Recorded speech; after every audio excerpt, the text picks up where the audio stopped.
Hello dear friends, welcome back to my new video. आज की इस वीडियो में हम Rajasthan board class 11 physics half yearly exam के बारे में बात करेंगे।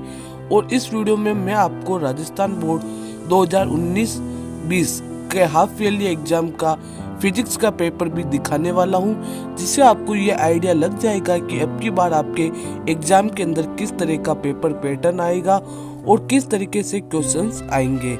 तो ये वीडियो आपके लिए काफ़ी हेल्पफुल रहने वाली है, तो आप इस वीडियो को एंड तक जरूर देखें। तो ये 2019-20 का पेपर है, कक्षा 11वीं है और विषय भौतिक विज्ञान का है।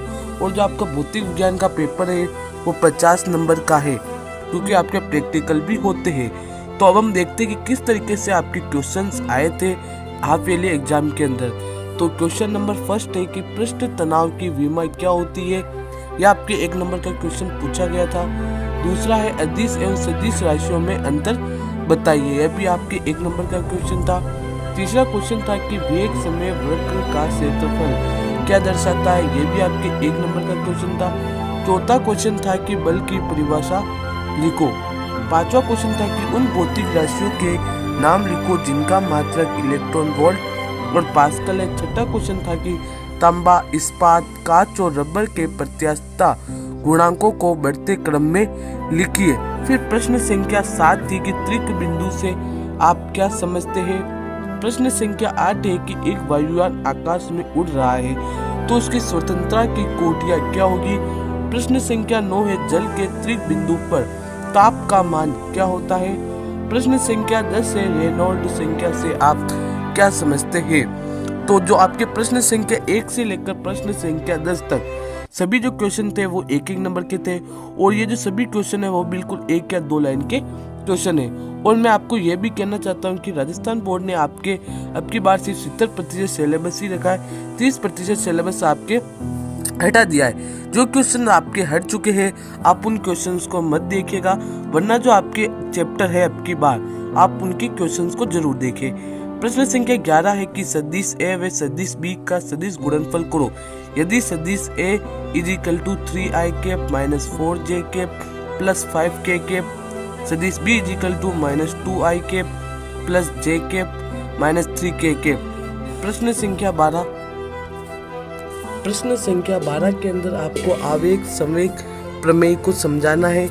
ये भी आपका जो क्वेश्चन है वो बहुत इंपॉर्टेंट है और अब की बार आपके एग्जाम में आएंगे। जो मैं आपको क्वेश्चन बता रहा हूँ उनमें से ज्यादातर क्वेश्चन अब की बार आपके एग्जाम में आने के चांसेस है। प्रश्न संख्या 13 है 4 kg द्रव्यमान के पिंड पर एक नियत बल सदिश F equal to 4i cap minus 6j cap plus 8k cap newton कार्यरत है तो उसे x इजिकल टू 0 से x बराबर 10 मीटर तक विस्थापित करने में बल द्वारा किए गए कार्य की गणना कीजिए। ये क्वेश्चन आपके 2 नंबर का है। प्रश्न संख्या 14 है हुंक का नियम लिखिए। आपको हुंक का नियम लिखना है। प्रश्न संख्या 12 ससंजक तथा असंजक बलों को आपको परिभाषित करना है, 2 नंबर का क्वेश्चन है। प्रश्न संख्या 16 है किरचॉफ का नियम लिखो। और प्रश्न संख्या 2 इसके अंदर गर्म करने पर लाल का छरा क्यों दिखाई देता है। यह भी आपके 1-1 नंबर के क्वेश्चन है और दोनों 2 नंबर के क्वेश्चन।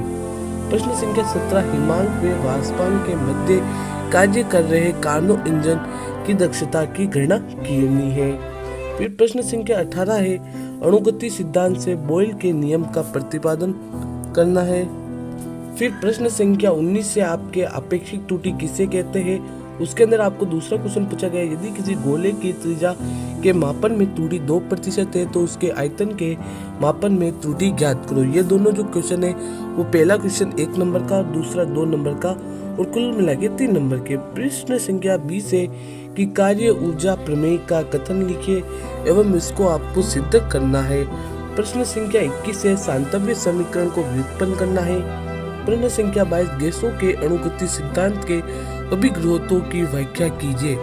प्रश्न संख्या 13 है एक समान त्वरित गति के लिए समीकरणों को आलेखीय विधि से व्युत्पन्न करना है। या फिर आपको अथवा में क्वेश्चन दे रखा है प्रदर्शित कीजिए कि प्रक्षेप्य गति में गति का परवलय होता है एवं पक्षी के उड़न काल के लिए सूत्र व्युत्पन्न कीजिए। प्रश्न संख्या 24 है वृत्तीय गति से आप क्या समझते हैं। किसी एक समान वृत्तीय गति करते हुए वस्तु के लिए वेग तथा अभिकेंद्रित त्वरण का आपको सूत्र व्युत्पन्न करना है। अथवा के अंदर क्वेश्चन है रॉकेट की गति किस सिद्धांत पर आधारित है। और प्रश्न संख्या 2 है रॉकेट की गति को समझाते हुए इसके वेग के लिए आपको सूत्र व्युत्पन्न करना है। प्रश्न संख्या 25 है बर्नौली प्रमेय का कथन लिखिए एवं इसका निगमन कीजिए। अथवा में रुद्रोष्म प्रक्रम से आप क्या समझते हैं। रुद्रोष्म प्रक्रम में किए गए कार्य का सूत्र व्युत्पन्न कीजिए। तो इस तरीके से आपके जो 25 क्वेश्चन थे वो कंप्लीट होते हैं।